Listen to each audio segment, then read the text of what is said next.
আমাদের দল বাংলাদেশের মানুষের সমর্থন নিয়ে রাষ্ট্র গঠনে, সরকার গঠনে সক্ষম হলে পরে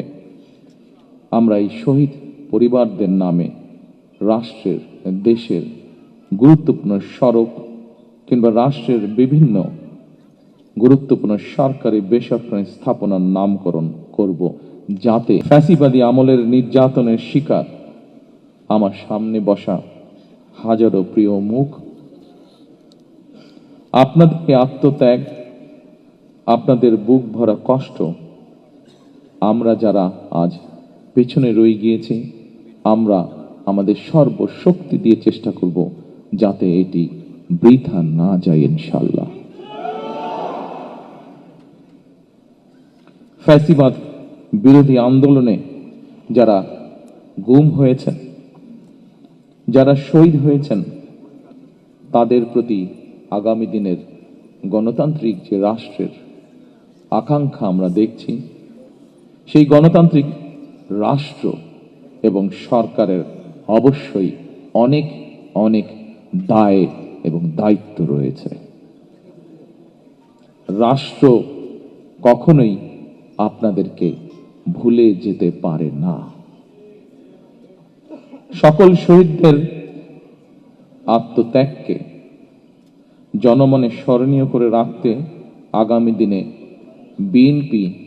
কিছু পরিকল্পনা গ্রহণ করেছে। যদিও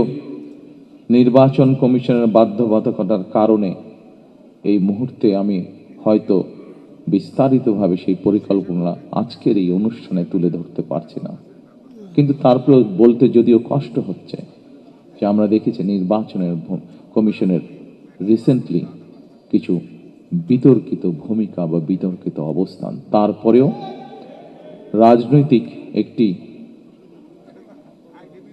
দায়িত্বশীল রাজনৈতিক দল হিসাবে আমরা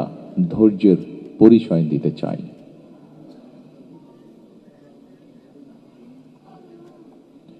তবে প্রজন্ম থেকে প্রজন্ম ধরে গণতান্ত্রিকামী মানুষ যেন